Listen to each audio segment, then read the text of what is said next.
Buenas tardes a todos. Bienvenidos a este webinar impulsados por Negocios UCAP. Eh, Hoy estaremos hablando un poco sobre las ofertas públicas de valores en nuestro país. Hoy vamos a estar conversando un poco sobre esas ofertas públicas de valores existentes en nuestro país. Vamos a tocar esas ofertas públicas iniciales y también las de adquisición que se encuentran disponibles en los mercados de valores venezolanos. Para esto nos va a acompañar el profesor Daniel Lafut. Por los momentos vamos a darle un pase al profe Miguel Goncalves, que bueno, nos estará dando una pequeña introducción sobre estos temas. Porque este evento, como todos sabemos, en días recientes hubo un anuncio oficial del presidente Maduro indicando que iban a salir a la venta algunas fracciones, algunas partes de empresas del Estado, algunas de ellas que fueron otrora empresas del Estado, que posteriormente fueron privatizadas y que ahora pues se pretende pues nuevamente como poner en manos privadas algunas partes, digamos, de estas empresas, ¿no? Bueno, buenas tardes, Daniel, ¿cómo estás? Ya te conectaste perfectamente. Eso es, buenas tardes. Listo, ya tienes características de anfitrión en la ponencia. Y bueno, mientras tú te conectabas, estaba yo haciendo como un pequeño intro de, bueno, de las razones que de alguna manera nos motivaron en Negocios UCAP a tocar este tema, pues, porque Ok, salió a la luz pública, digamos, el anuncio del presidente Maduro informando que se iban de alguna manera a colocar en manos privadas algunas partes, no especificando mucho sobre eso, de empresas que otrora fueron empresas privatizadas, que después se estatizaron y que ahora pues pareciera que vuelven al menos parcialmente a estar en manos privadas, ¿no? Sin que tengamos al día de hoy mayor información.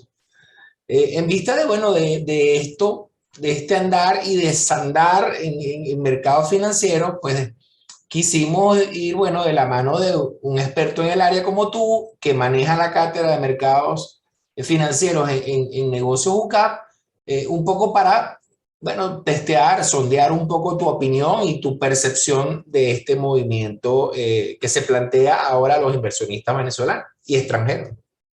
ok, bueno, perfecto, pues. Yo hice una presentación pequeña y no está muy compleja para que todo el mundo pueda entender fácilmente de qué se trata eso, ¿no? Y voy a echar algunas anécdotas de cómo ocurrió esto antes, ¿no? Y cuáles fueron los procesos que se han hecho de OPAs y de AIPOS también, ¿ok? Para que más o menos la gente entienda que esto no es nuevo, ¿no? Y un poquito también para entender cómo funciona el mercado de capitales, ¿no? Eso es lo que pretendo hacer en, en esta sesión, ¿no? ¿Ok?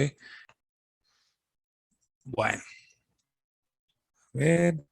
Ok, fíjense, yo quiero explicar un poco cómo es el mercado bursátil venezolano, cómo han sido algunas cosas que han ocurrido voy a apagar el video por si acaso, aunque como yo le comenté a Miguel esta mañana, la señal en mi casa es excesivamente buena, ok, pero yo no quiero abusar tampoco, ¿no? Bueno, el, vamos a hablar un poco acerca del mercado de capitales, ¿no? Sobre todo el mercado bursátil y de todo el mercado financiero en general para meterlo en contexto, ¿no? Primero que los mercados bursátiles son muy viejos, ¿no? Son tan viejos como los bancos, ¿ok? Y bueno, los bancos más o menos se cree que se institucionalizaron en el Renacimiento cuando los banqueros florentinos ¿cómo se llama? Y los milaneses se organizaron y establecieron sus negocios, igual que los alemanes, ¿no? Los famosos Belser, que fueron quizá la primera conquista en Venezuela, también eran banqueros, ¿no? Y bueno, y las bolsas lo hicieron un poquito después, ¿ok? Más o menos en la modernidad, en el siglo XVII, y bueno, y es famoso el cuento ese de la bolsa de Ámsterdam que se llamaba, que funcionaba en una taguara o en una taberna que se llamaba Van den Bursen, y de ahí es donde viene eso de la bolsa, ¿no? Normalmente ambos mercados actúan coordinadamente, ¿no? Para proveer servicios financieros a la sociedad, y eso es lo que más pasa en los países con muchísimo desarrollo. Luego vamos a ver un gráfico en el cual van a ver que esto ¿cómo se llama? De la relación entre la capitalización bursátil, que es el tamaño de la bolsa, y el PIB, ¿no? Ok, en vez hay dos incidentes, ¿no? Con esto de la bolsa, ¿no? En el año 1806, el rey de España emite una cédula en la cual da un permiso a dos comerciantes venezolanos para que establezcan una casa de recreo y bolsa, ¿no? Y bueno, con el tiempo yo he logrado más o menos entender que lo que ocurrió ahí fue que Venezuela en el siglo XVII había sido quizá la provincia más floreciente de todo el Imperio Español, ¿okay? Nosotros éramos un país casi rico, ¿okay?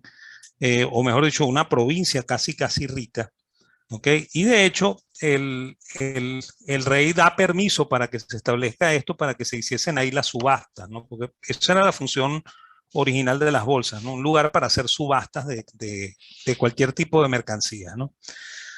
Y bueno, eso murió en el olvido, ¿no? Y murió en el olvido porque Venezuela lamentablemente entró en un proceso que nosotros llamamos la independencia, y en el cual toda esa riqueza que se acumuló en el siglo XVIII se perdió, ¿ok?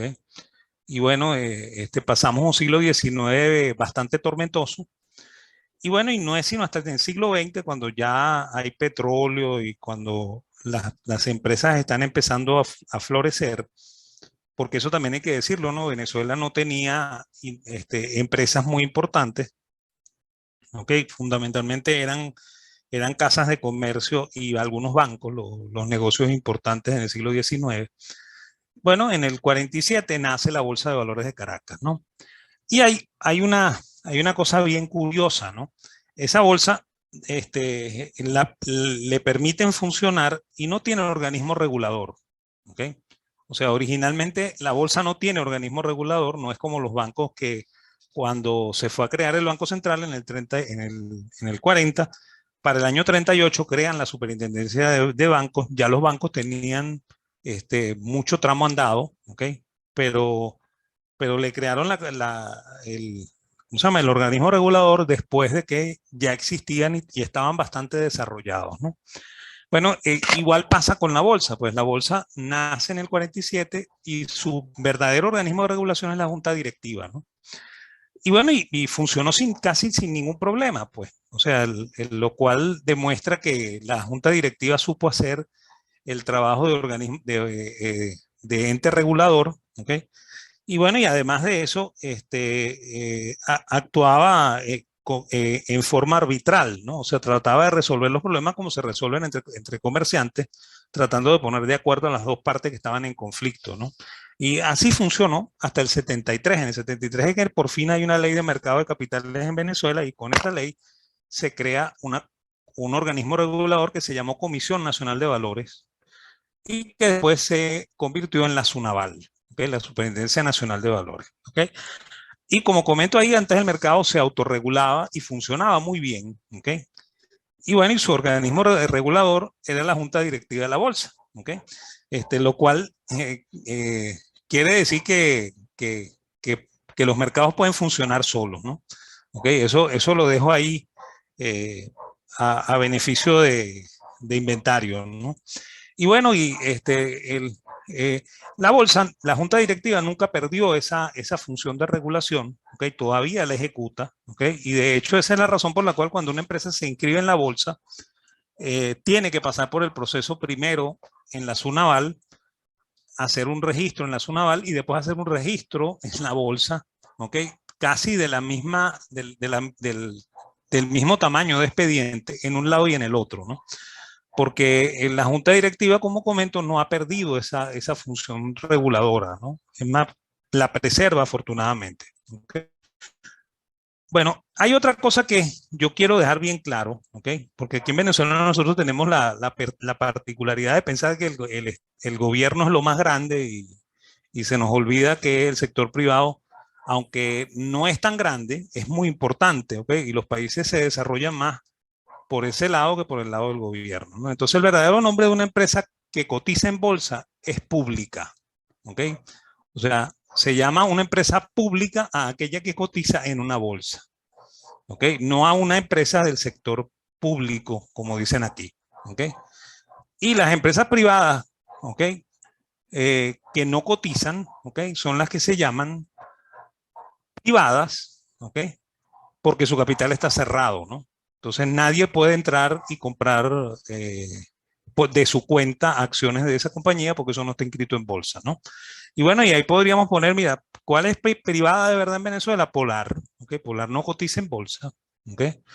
¿Cuál es pública? Todas las que cotizan en bolsa, pues porque yo puedo comprarme una acción, 10 acciones, 20 acciones, 100, lo que consiga, y yo me convierto en socio de eso, ¿ok? Muy a pesar de los socios actuales, pues. O sea, probablemente no me quieren ahí en el, ¿cómo se llama? En el grupo de los accionistas, ¿ok?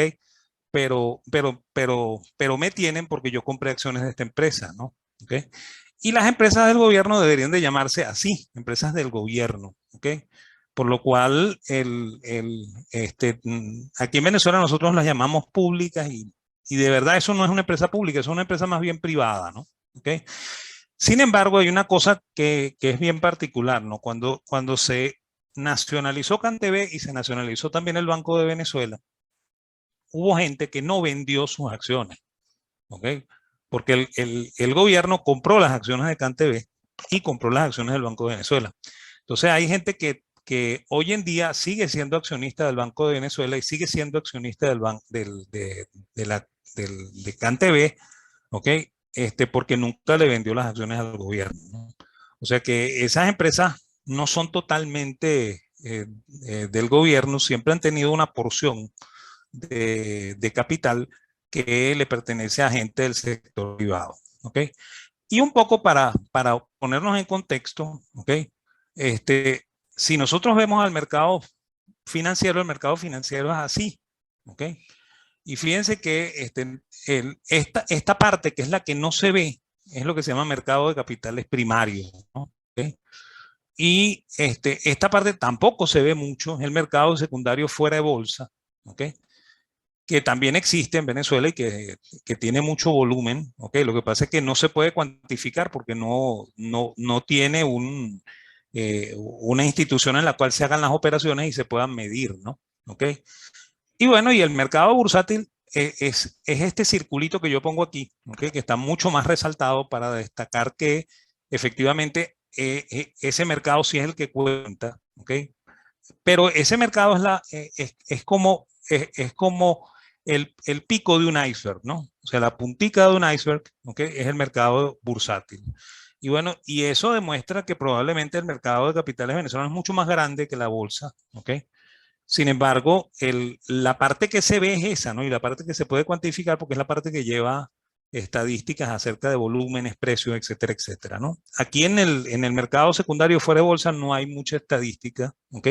Las estadísticas pueden ser, en ese caso, privadas, o sea, quien hace ese tipo de operaciones guardará sus registros contables, pero no los hace públicos, pues, ¿ok? Y bueno, y el mercado de capitales normalmente es de largo plazo, ¿ok? O sea que nosotros deberíamos suponer que toda esta parte que está en azul es de largo plazo y la parte que está aquí en color, color carne, diríamos nosotros, es la parte del corto plazo, ¿no? Porque efectivamente en el mercado de capitales hay un segmento de corto plazo, ¿ok? De hecho, los papeles comerciales son instrumentos de corto plazo, ¿ok? Que compiten con el mercado bancario, ¿no? ¿Okay? Y bueno, nosotros podríamos decir que el mercado que está aquí afuera, ¿okay? Es el mercado bancario.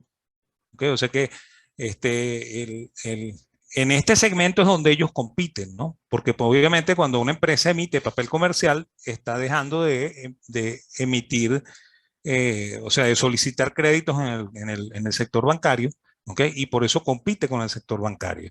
Pero en términos muy generales no hay una competencia muy abierta porque el mercado bancario no está muy habilitado para hacer préstamos de largo plazo como sí lo está habilitado el mercado de capitales, ¿no? Y ya vamos a explicar un poco eso con otra gráfica por allá, ¿no? ¿Ok? Para que se tenga la idea clara, ¿no? Resulta que los bancos en realidad prestan el dinero de los depositantes, ¿ok? Ningún banco presta su propio patrimonio, ¿no? ¿Ok? Y eso, por supuesto, pone en riesgo el dinero de los depositantes, ¿no? ¿Ok? Pero, al mismo tiempo, el banquero sabe generalmente a quién le presta, ¿ok? Y sabe si puede regular ese préstamo y por tanto él sabe que le puede pagar al depositante, ¿ok? Pero aquí hay una intermediación que pasa por el instituto financiero. O sea, el banco es el que decide, ¿ok? A quién le presta, ¿ok? Sin preguntarle al depositante, ¿no? Pero él presta el dinero del depositante, nunca presta su capital, ¿ok? Es salvo un error que hay en la ley de bancos nuestra, que es que dice que los bancos deben prestar su capital y reservas en préstamo hipotecario, ¿no? Lo cual es una locura sin sentido, porque efectivamente el funcionamiento de un mercado, ¿cómo se llama?, de hipotecas bien organizado, ¿ok? Debe ser un poco así como lo fue entre el 1960 y 1980, ¿ok? En la cual los bancos emitían cédulas hipotecarias y con ese dinero recogido por la vía de las cédulas hipotecarias daban los préstamos hipotecarios, ¿ok? Entonces, pero el negocio bancario es así, ¿ok? Y el negocio bancario tiene además encaje, ¿ok? Y como tiene encaje, tiene la posibilidad de crear dinero por la vía del crédito, ¿ok? Ojo, si el encaje es lo suficientemente bajo, ¿no? Hoy en día, con el encaje que nosotros tenemos de 80 y tanto por ciento, la capacidad de préstamo de un banco es solamente del 17%, ¿no? Por lo cual, creo que les explica con bastante, ¿cómo se llama? Con bastante precisión a los que nos están oyendo, porque es que sus tarjetas de crédito tienen límites de crédito del 1 o de 2 bolívares o de 10 bolívares, ¿ok? Porque sencillamente los bancos no están capacitados para prestar en este momento, porque el encaje, ¿ok? A pesar de lo que dice mucha gente de que el encaje es la garantía de los depósitos, el encaje en realidad es el freno o el acelerador del crédito. Si el encaje es bajo, nosotros estamos acelerando el crédito y estamos permitiendo que el sistema funcione, ¿ok? Si el encaje es alto, nosotros estamos frenando el crédito, ¿ok? O sea que el encaje no es ningún mecanismo para defender al depositante, ¿ok? El encaje más bien es un mecanismo para facilitar o complicar la vida del banco como dador de créditos, ¿ok? Entonces, bueno, así es como funciona el banco y eso lo llamamos siempre intermediación financiera indirecta, ¿no? La intermediación financiera de la bolsa es distinta, ¿no? Es directa, ¿ok? Y vamos a explicarla un poquito con este ejemplo, que es el funcionamiento de una bolsa de valores común y corriente, ¿no? En Venezuela funciona así y en Estados Unidos también. Todas las bolsas funcionan así, ¿no? O sea, un cliente tiene que establecer una relación con una casa de bolsa, ¿ok? Esa relación es por la vía del contrato. O sea, yo hago un contrato con la casa de bolsa y yo deposito dinero, ¿ok? A través de la casa de bolsa y ese dinero pasa al banco, ¿ok? A un banco comercial, ¿ok? Que en el caso de Venezuela se hace en el Banco Nacional de Crédito. Todas las casas de bolsa tienen cuenta en el Banco Nacional de Crédito, ¿ok? Y lo que maneja la casa de bolsa son subcuentas de sus clientes, ¿ok? Entonces, bueno, el cliente hace esa relación con la casa de bolsa, él compra, él por ejemplo puede comprar títulos, en este caso le está comprando títulos, él le entrega dinero a la casa de bolsa envía ese dinero al banco y a través de ella compra el título, ¿ok? Esa operación pasa por la bolsa de valores, ¿ok? Y por la bolsa de valores pasa la operación del título, pero no el dinero, ¿ok? Y bueno, y aquí hay una supuesta casa de bolsa 2 que tiene una relación con un cliente B, que en este caso es el cliente comprador, ¿ok? El cliente comprador entrega los títulos que él quiere vender, que son los que va a comprar este cliente, por lo cual aquí la intermediación es directa, ¿ok? O sea, el dinero va ¿cómo se llama? El título va de aquí a acá, ¿ok? Claro, pasando por la bolsa que lo certifica, ¿ok? Y bueno, y luego la casa de bolsa 1 se encarga de pagarle a la casa de bolsa 2 y al final la casa de bolsa 2 le paga al cliente B. ¿Ok? Así es como funciona, ¿no? Y otro de los grandes misterios de la bolsa es cómo se forman los precios, ¿no? Y eso es lo más interesante, ¿no? Resulta que cada acción tiene una tabla de cotizaciones, ¿no? Entonces, en esa tabla aparecen las cantidades y los precios, ¿no? Entonces, y se organizan las operaciones de compra, se les denomina bid, ¿ok? Y las operaciones de venta se les denomina offer o ask, ¿ok? Offer se usa en el mercado norteamericano, ask se usa en el mercado europeo, porque es la terminología británica, ¿no? Entonces, bueno, en este caso, esta acción, ¿okay? Pues esto es una sola acción, ¿okay? Tiene varias cotizaciones de compra y de venta, ¿no? Y las de compra se organizan de mayor a menor, ¿okay? O sea, este señor dice que quiere comprar 10.000 acciones a 5, ¿okay? Este señor dice que quiere comprar 1.000 acciones a 4.95, este dice que quiere comprar 2.000 a 4.85 y así sucesivamente hasta este último que dice que quiere comprar 10.500 a 4.25. ¿Okay? El offer, o sea, las operaciones de venta se organizan de menor a mayor. Y entonces este señor dice que él quiere vender 1.000 acciones a 5.50, este quiere vender 5.000 a 5.60 y así sucesivamente. Entonces, fíjate que se organizan de las compras de mayor a menor, las ventas de menor a mayor, ¿no?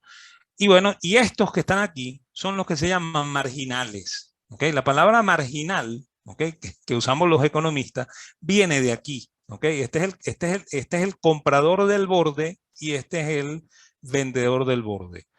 Ambos son los fijadores de precio, ¿ok? Porque en este momento no se ha hecho la operación, ¿no? ¿Cómo se hace la operación? Bueno, probablemente este señor llama a su corredor y le pregunta cómo sigue el mercado y le dice, bueno, está de 5 a 5.50 y el que está comprando en 5 eres tú que estás comprando 10.000, ¿no? Entonces él probablemente le pregunta, mire, encima de 5.50 ¿quién está comprando?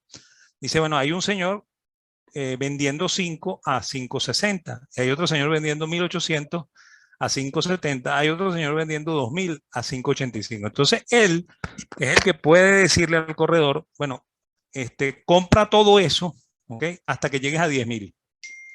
¿Ok? Entonces él fue el fijador de precio, ¿ok? Porque él es el marginal, ¿ok? Lo mismo puede pasar con este señor, ¿no? Este señor llama, le pregunta al corredor y le dice, mira, ¿cómo está el mercado? Le dice, bueno, mira, hay un tipo ahí comprando 10.000 a 5, ¿no? Y estás tú vendiendo a 5.50, ¿no? Entonces él le dice al corredor, bueno, dale al tipo que está comprando a 5, dale 1.000, ¿ok? Y bueno, ahí este señor pasa a tener 9.000 acciones comprando a 5 y el siguiente marginal va a ser que va a comprar, que va a vender 5.000 a 5.60. ¿Ok? Así es como funciona, pues. Y de la misma manera puede entrar otro, ¿no? O sea, puede entrar un tercero y dice aquí, mira, ¿cómo está el mercado? Bueno, hay un señor comprando 10.000 a 5 y un señor vendiendo 1.000 a 5.50. Entonces, si yo soy comprador, le digo al corredor, bueno, ponte comprando 1.000 a 5.10. Y entonces yo me convertí en el marginal y empujé a este señor hacia abajo, pues. ¿Ok? Por eso es que decimos que el mercado es público, pues. ¿Ok? Porque cualquiera puede entrar, ¿ok? Y hacer operaciones aquí. ¿Ok? O sea, aquí no hay exclusividades, pues. ¿Ok? Sino que el individuo entra y se posiciona donde le parece, ¿no? ¿Ok? Así es como funciona, ¿no? Yendo un poco a lo que está ocurriendo, ¿ok?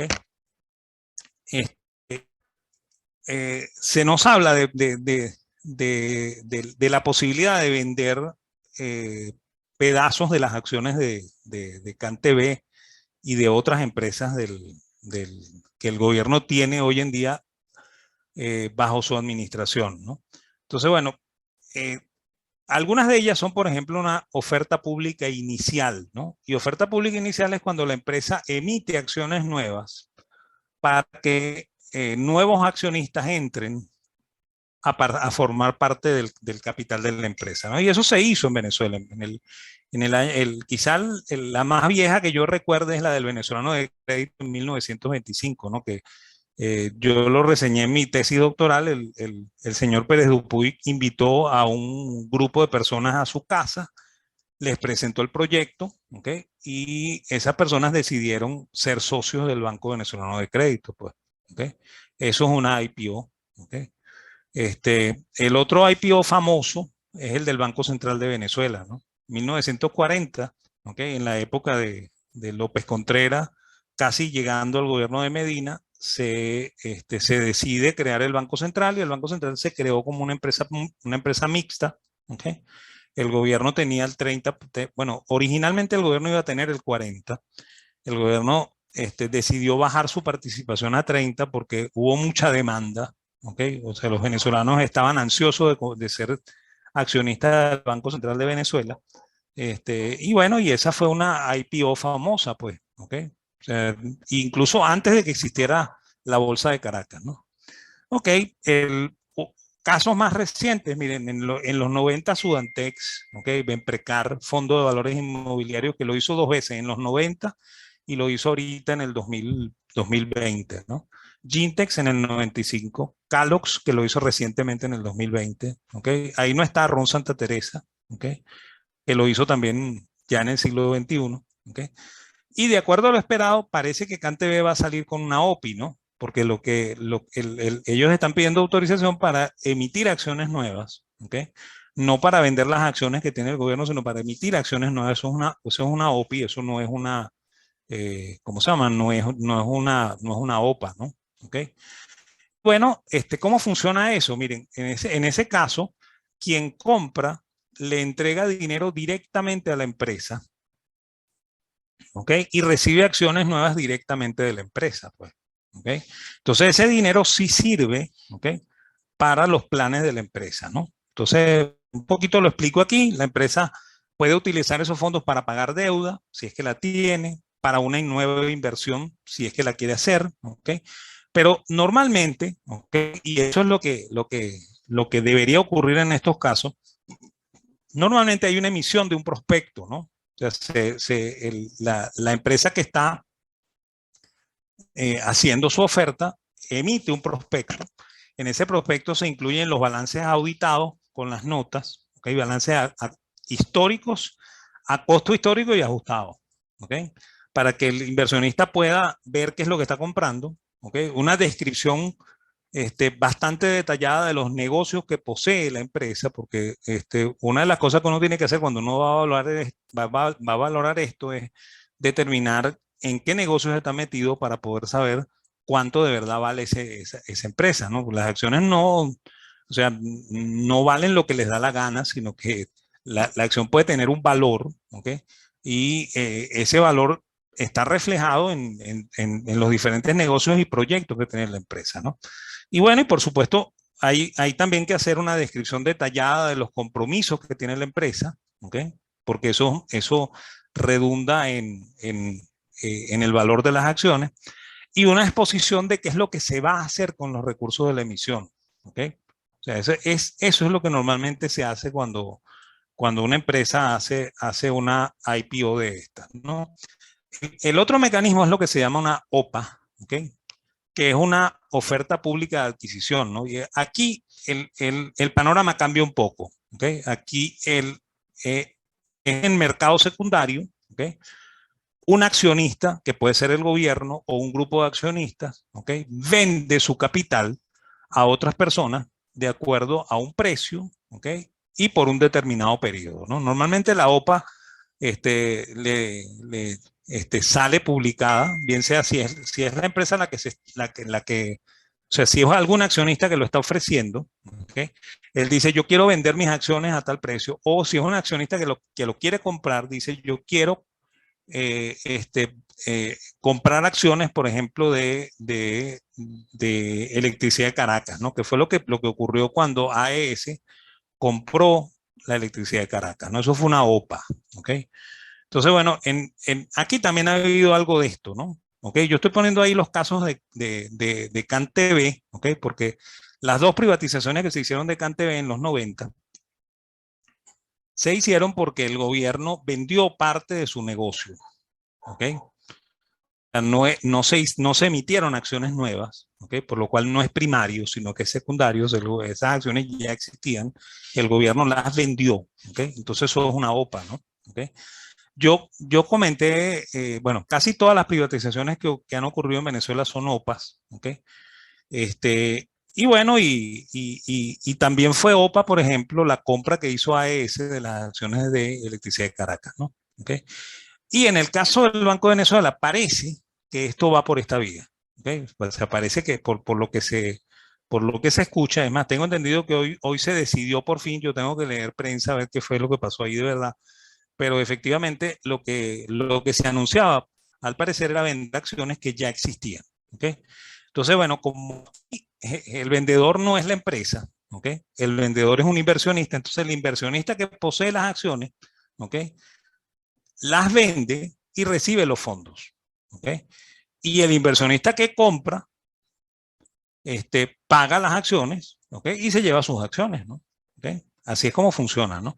Y bueno, y aquí está la empresa del juego, ¿okay? Porque la empresa no recibe dinero en este tipo de actividad, ¿okay? La empresa, por supuesto, no hace nada, ¿okay? Y de la misma manera, quien vende, ¿okay?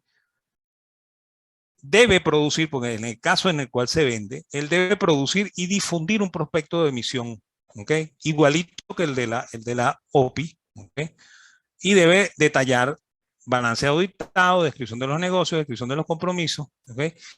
Y exposición de qué es lo que se va a hacer con los recursos de la emisión, ¿okay? Si el vendedor es el gobierno, los fondos no sirven para reducir el déficit fiscal, como dice mucha gente, ¿okay?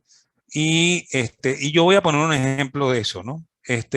Argentina en los 90, cuando estaba Domingo Cavallo y Menem, ¿ok? Logró privatizar todo, ¿ok? O sea, Argentina no se quedó sin empresas del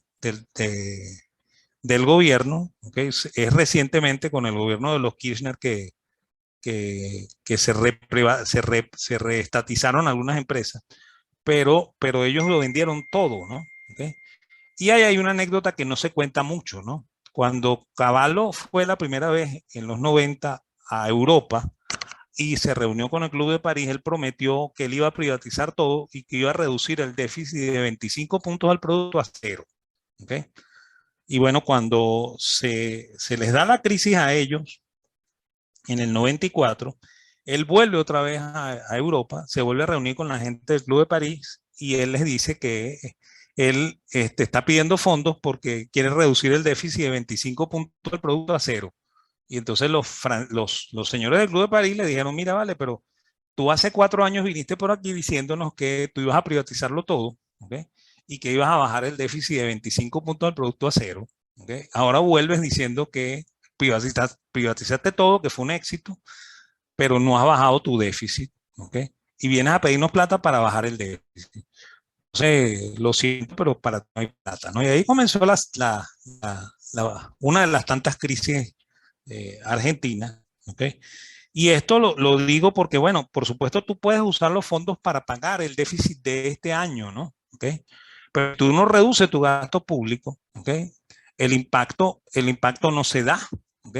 Y fundamentalmente no se da porque las pérdidas de estas empresas, ¿okay? No están reflejadas en el presupuesto público, ¿no? ¿Okay? Entonces, por esa razón es por la que no afecta el déficit en el largo plazo, pues. O sea, lo puede afectar en el momento en que tú estás privatizando, ¿okay? Porque agarras esos recursos y pagas con él el déficit, ¿no? Pero hasta ahí, ¿okay? Si tú no bajas el gasto, no va a bajar el déficit, pues, ¿okay? Y hay un tercer caso que casi, del que casi no se habla, ¿ok? También porque ha habido muy poca cosa de esa, ¿no? Y es la forma en la que creció el mercado de capitales norteamericano, ¿no? El mercado de capitales norteamericanos creció muchísimo a finales del siglo XIX, ¿ok? Y ahí se dieron muchos spin-off, ¿no? Que es como lo llaman los gringos, ¿ok? Aquí en Venezuela eso se llama dividendo en especies, ¿no? Y aquí ocurre que, por ejemplo, si una empresa posee a otra, ¿ok? La desincorpora de su balance, de la consolidación del balance, y se la entrega a los accionistas como dividendo, ¿no?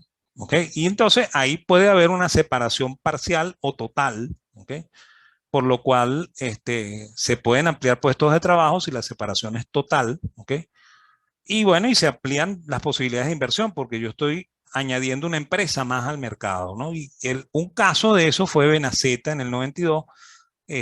Ahí falta Torbenca, ¿okay? También en el 92, también hizo un spin-off, ¿okay? Y Cervenal, ¿okay? Que fue un spin-off del 94, pero la de Cervenal es un caso raro porque eso fue Cervecera Nacional que se le vendió a Brahma, y Brahma vendió los activos no cerveceros en forma de Cervenal y eso nunca se inscribió en bolsa, ¿no? ¿Okay? Entonces ese es un caso, ¿okay? En Venezuela no ocurrió muy poco, pero es la forma en la que, como comento, creció el mercado de capitales norteamericano. ¿Okay? Y bueno, un poco para que esto no sea tan aburrido, vamos a mostrar unos grafiquitos aquí para que vean algo. ¿Okay? Fíjense, aquí que hay, ¿no? Primero, esto es una data del Banco Mundial. ¿Ok? La tuve que homologar al año 2000 porque la mayor parte de los países, perdón, al año 2020, porque la mayor parte de los países no tienen los datos completos 2021 y 2022 recientes, entonces lo tuve que poner el 2020. Miren cómo el tamaño de la bolsa, ¿ok? Que está en el eje de las X, ¿ok? O sea, en este eje de acá, ¿ok? Se compara con el tamaño del PIB, ¿no? Entonces eso les puede decir que como que hay una relación directa entre el Producto Interno Bruto y el tamaño de la bolsa, ¿okay? Obviamente aquí están los dos grandes gigantes, ¿no? O sea, está China y Estados Unidos, ¿okay? Entonces yo los quité de la data, ¿okay?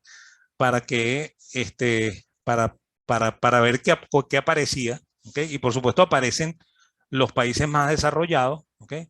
Y bueno, yo dejé a Venezuela para que vean dónde está Venezuela, ¿no? Venezuela está por aquí abajo, ¿no? ¿Okay? Pero guarda relación su PIB con el tamaño de la bolsa. Y es más, de hecho, la recta de regresión que está aquí, ¿okay? Abarca Venezuela, ¿no? ¿Okay? O sea, lo que quiere decir que los tamaños de las bolsas siempre son relativos al tamaño del PIB del país, ¿no? Y bueno, Venezuela tiene un PIB muy chiquito, ¿ok? Nosotros somos los que nos creemos ricos porque tenemos petróleo. Nosotros tenemos un PIB muy chiquito, ¿ok? Y por esa razón también tenemos una bolsa chiquita, pues, ¿ok? O sea que la bolsa chiquita no es un problema endémico de Venezuela, sino que el problema endémico en realidad es que la bolsa está relacionada al tamaño del Producto Interno Bruto, ¿no? Y bueno, y un poco para cerrar y para no hacer más largo esto, ¿ok? Tengo que decir que el mercado de capitales venezolano siempre ha estado muy desarrollado, ¿ok? Que cuenta con gente experta y seria que hace muy bien su trabajo, ¿ok? En todos los mercados han habido incidentes, ¿ok? En el mercado de capitales venezolano también, ¿ok? Muy poquitos, ¿ok? Pero se han resuelto, ¿no? Y hay que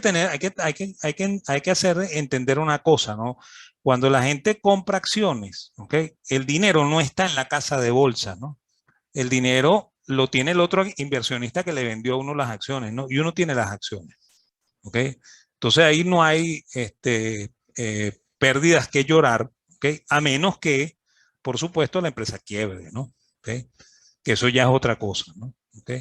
Y bueno, pasa igual que con el mercado bancario. En el mercado bancario nuestro tiene muchísima experiencia y muchísimo conocimiento, ¿ok? O sea, nosotros debemos sentirnos orgullosos de nuestros bancos trabajan bien, ¿ok? Es más, algunos de ellos con la mejor tecnología que pueden, dado los problemas que se han creado por la excesiva regulación, ¿ok?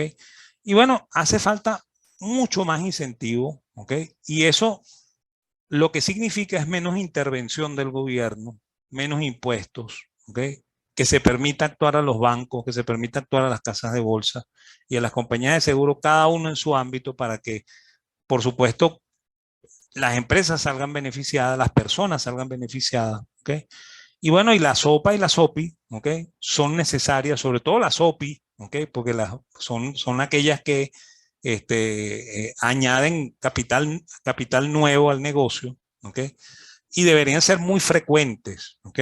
Y eso garantizaría mucho más las alternativas y oportunidades para empresas e inversionistas, ¿no? Y dos cositas más que quiero decir antes de cerrar, ¿no? El mercado de Colombia era un mercado chiquito como el venezolano, ¿ok? Y creció no atrayendo empresas eh, este, eh, grandes, sino atrayendo pequeñas y medianas empresas, ¿ok? Nuestra bolsa está haciendo eso, ¿ok? O sea, la bolsa está dirigida a captar pequeñas y medianas empresas. Las casas de bolsa están buscando que las pequeñas y medianas empresas emitan acciones y las coloquen, ¿ok? Yo espero que eso pronto dé sus frutos en Venezuela, ¿ok? Y que crezca, ¿no? Y bueno, y yo quiero cerrar con una frase que yo siempre cierro cuando hablo de la bolsa. Lachman, que es quizá el austríaco que más admiro yo, decía que la bolsa es la institución más representativa del capitalismo, ¿no? Y que en los países capitalistas existían bolsas grandes, ¿no? En los países, en la medida en que eran más socialistas, las bolsas eran más pequeñas, ¿ok? Y en los países comunistas las bolsas no existen, ¿no? ¿Ok? Entonces, fíjense, en China ya apareció la bolsa, ¿ok? En nuestro país nunca desapareció la bolsa y yo espero que no desaparezca, ¿ok? Y más bien que se fortalezca y que sea grande, ¿no? Para que nuestra democracia también sea grande, ¿ok? Entonces, eso es lo que yo quería comentar, ¿no? Y bueno, y si hay dudas o preguntas, miren, con gusto estoy abierto para oír lo que quieran preguntar. Buenísimo, Daniel, muy bien, como siempre, es muy ilustrativa tu presentación. Yo, bueno, mientras la audiencia se anima a alguna pregunta, sí te quisiera, bueno, preguntar más bien como en tu visión de economista. Bueno, pareciera que este anuncio es como una especie bueno, de buscar instrumentos de política monetaria que de alguna manera bien escasos son para este gobierno, ¿no? Entonces, bueno, ya con el encaje quizás no puedes hacer mucho más. Y entonces, bueno, de repente tienes una herramienta de la mano de estas empresas que, bueno, que tiene bajo su propiedad y que le permitirían, digamos, cierta flexibilidad para los temas de recoger un poco liquidez o para, digamos, presionar algunos movimientos en el mercado, ¿no? Eso por un lado. Y por otro lado, no sé si tú tienes información sobre si estas operaciones de venta van a ser en bolívares o en divisas. Eso no se sabe, ¿sabes? Eso no se sabe. O sea, hay una cosa que yo comenté cuando salió esto, lo hice por un hilo de Twitter, ¿no? Que aquí lo que reina es la incertidumbre, ¿no? Porque no se sabe nada, ¿no? De hecho, eh, ya, o sea, si la cosa quiere ser rápido, debería haber casas de bolsa que ya están trabajando en esto, ¿no? Y yo no me he enterado de ninguna, ¿no? ¿Okay? Es más, tú preguntas y todos dicen que no saben, ¿ok? Claro, hay también un problema hay un problema de confidencialidad, ¿no? O sea, cuando una empresa como en una casa de bolsa consigue el contrato, por ejemplo, para hacerle el prospecto a uno de estos IPO, o a esta sopa, el, el, la casa de bolsa generalmente no lo dice, ¿no? Y no lo dice sino hasta el momento en que ya el prospecto está listo y va a salir a la calle, ¿no? ¿Ok? Y bueno, y los precios se fijan de muchas maneras, ¿no? O sea, normalmente se usan las subastas holandesas, ¿no? Que se parecen mucho a lo que hicimos antes, ¿ok? De las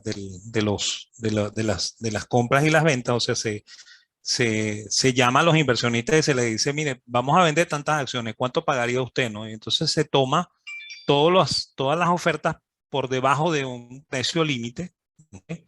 Y se fija ese como precio. Y bueno, los que estaban por encima, se les vende ese precio, ¿ok? Y bueno, y las acciones sobrantes se venden a ese precio. ¿Okay? Así es como normalmente se hace cuando se hace alguna cosa de estas de colocación de acciones, ¿no? Pero no hay certeza de nada, pues por eso es que yo dije que se cree que, por ejemplo, lo del Venezuela va a ser una, una OPA y que ¿cómo se llama? Lo de CanTV parece que es una OPI, ¿no? Porque eso es lo que se puede deducir de lo que salen de las invitaciones, ¿no? De las invitaciones a las asambleas de accionistas, ¿no? Y fíjate lo que te comenté, ¿no? O sea, hubo asamblea de accionistas porque es que CanTV tiene accionistas privados, igual que el Banco de Venezuela tiene accionistas privados, ¿no? Y todavía se cotizan, ¿no? O sea, en la bolsa hay un precio para CanTV, hay un precio para Banco de Venezuela, porque sencillamente existen todavía accionistas que no vendieron sus acciones. ¿Okay? Sí, José Manuel Camacho en el chat nos pregunta, bueno, te pregunta cuál es la vía más favorable para invertir en la bolsa de valores. Una pregunta bien amplia, ¿no? Pero Bueno, el mecanismo es como yo lo expliqué, ¿no? Si la cuestión es preguntar por el mecanismo, búsquese una casa de bolsa, ¿ok? Y bueno, pregúntele y ellos le van a dar un contrato. Los contratos generalmente son iguales en todas las casas de bolsa, ¿ok? Y ellos le van a explicar también cómo hacen, ¿no? ¿Ok? sí, Este, recomendaciones de casa de bolsa yo no. no, yo No eso sí no podemos, puedo no hacerlo. podemos. Yo No, ahí no, sí no, no puedo hacerlo, ¿ok? no, ni la No, marca, ni nosotros pero como mira, universidad. todas son muy, son muy buenas, ¿ok? Unas mejores que otras, pero todas son muy buenas, ¿no? El mercado nuestro está muy limpio, ¿ok? Afortunadamente está muy limpio, ¿ok? O sea, yo comenté que hubo problemas, los problemas ocurrieron en los 90, ¿ok? Cuando ocurrió el boom de los 90, ¿ok? Fueron dos incidentes, ¿no? Y los inversionistas perdieron menos que nadie, ¿ok? Quien perdió ahí fueron en una de ellas perdieron los socios del socio que estafó a sus socios, ¿ok? Porque eso fue lo que ocurrió, ¿ok? Y en la otra, el que perdió fue el dueño de la casa de bolsa porque tuvo que venderla para poder pagar una operación que un cliente no quiso nunca validar, ¿no? Entonces, bueno, son los únicos dos incidentes que yo puedo reseñar, ¿ok? Este, o sea, nuestro mercado está muy limpio, ¿ok? En ajá, por aquí hay otra más. En el Sí, pasado, las empresas calificadoras de riesgo, Standard and Poor's y Fitch, eran contratadas para dar rating globales. ¿Cómo funciona la clasificación de riesgo crediticio bajo el gobierno actual y de cara a la SOPI y la SOPA que nos comentan? Fíjate, normalmente las calificaciones de riesgo se hacen o de empresas que van a emitir papel de deuda, ¿okay? O sea, papeles de bonos y papeles comerciales, y en Venezuela se hacen, ¿okay? O sea, en Venezuela hay varias empresas calificadoras de riesgo que hacen ese servicio, ¿okay? Lo hacen relativamente bien también, ¿okay? Yo siempre le comento a los alumnos que eso siempre es como la recomendación de un analista, ¿no? Cuando yo trabajaba como analista, que lo hice en un tiempo, ¿okay? Yo, por ejemplo, decía, hay que comprar CanTV, por decir una cosa, ¿ok? Y eh, yo en el mismo prospecto decía que todo lo que yo calculé, lo calculé porque lo hice con data disponible en el mercado, por lo cual hay cosas que yo no conozco y que pueden determinar el precio y yo no las estoy tomando en cuenta, ¿no? ¿Ok? O sea, tú tienes que tomar en cuenta eso, ¿no? O sea, un calificador de riesgo, igual que un analista bursátil, cuando dicen compre esto, te lo está diciendo porque de acuerdo a los datos que él tiene, ¿ok? Es una buena inversión, pero él se puede equivocar, ¿ok? Es más, yo me equivoqué pocas veces y me equivoqué, y cuando me equivoqué, o sea, me sentí muy mal por haber hecho la recomendación, ¿ok? Y, y lo reconozco, pues. O sea, los analistas nos equivocamos, pues, ¿ok? O sea, no confíe plenamente en las calificaciones o en los consejos de un analista. Escúchenlo, ¿ok? Aprendan de él, pero la decisión siempre es personal, ¿no? ¿Ok? Y en el caso de Venezuela, miren, Standard & Poor's sigue calificando a Venezuela, Fitch sigue calificando a Venezuela, ¿ok? La pueden buscar en sus páginas, ¿ok?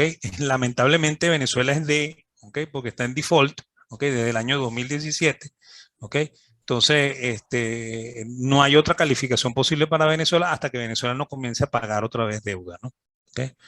En el caso de papeles de deuda privada venezolana, como comento, las calificadoras de riesgo venezolana califican y su trabajo es serio, ¿ok? Yo no los critico, pues. ¿Ok? Sí, Jorge Colina te pide la opinión sobre los fondos mutuales que algunas casas de bolsa ofertan. Bueno, mira, eso siempre es una buena alternativa, ¿ok? Pero hay que tener en cuenta esto, ¿no? Que el fondo mutual no rinde lo mismo que unos fondos probablemente administrados con más riesgo, ¿no? Porque el fondo mutual es una cartera que se establece con porcentajes menores al 10% en cada una de las inversiones que tienen, ¿no? Entonces, claro, eso, si una empresa sube mucho, ¿ok? La participación de esa subida del mercado es ínfima en la cartera del fondo mutual, por lo cual nunca vas a ganar más que el mercado, pues. ¿Okay? O sea, no esperes ganarte más que el índice porque no lo vas a hacer. ¿Okay? Vas a ganar menos que el índice siempre. ¿Okay? Y eso no solamente pasa en Venezuela, en todos los países, ¿no? Si tú compras un fondo mutual de los que vende Citibank, también, ¿ok? ¿Ok? O de los que vende Bank of America, o sea, tú vas a ganar siempre menos que el Standard & Poor's, ¿ok? Y no lo puedes evitar, pues. Claro, claro. Bueno, son ya 5:33, bueno, ya más o menos cumplimos la hora. Bueno, Daniel, de verdad, muchísimas gracias por tu intervención y tu compañía y tu asesoramiento en la tarde de hoy con este Ok, tema que, bueno, que siempre mueve muchas inquietudes en el mercado, porque, bueno, siempre, digamos, hay como intenciones bueno, tratar de buscar alternativas de inversión y esta suele ser una inversión digamos, muy asequible a toda la población porque, bueno, no te establece mínimos usualmente. claro, Tú puedes hacerlo en la medida que tú, digamos, así lo decidas. Si es conveniente, como tú has dicho, bueno, una buena asesoría, una buena casa de bolsa, saber hasta qué punto tenemos nosotros perfiles adecuados, bueno, para comprometer o no nuestra, digamos, cotidianidad nuestro flujo de dinero, digamos, de presupuesto familiar, a veces colocando, no, porque bueno, mucha gente a veces cree que la bolsa es hacerse millonario y bueno, que no van a tener que trabajar más nunca y a veces, bueno, cuando hay una buena asesoría te das cuenta de que efectivamente es una opción de negocios, pero que tampoco es una panacea, digamos, azarosa, que te convierte en millonario desde la noche a la mañana, ¿no? claro, claro. Sí, bueno, Bueno, gracias a las personas que nos acompañaron hasta este momento. Este material, bueno, estará disponible como todos los webinars de Negocios UCAP en nuestro canal de YouTube y en nuestra página web de Negocios UCAP, que está, bueno, dentro del portal de la Universidad Católica. Que tengan una feliz tarde y un feliz fin de semana. eso es. Bueno, gracias. Vale, gracias, Daniel.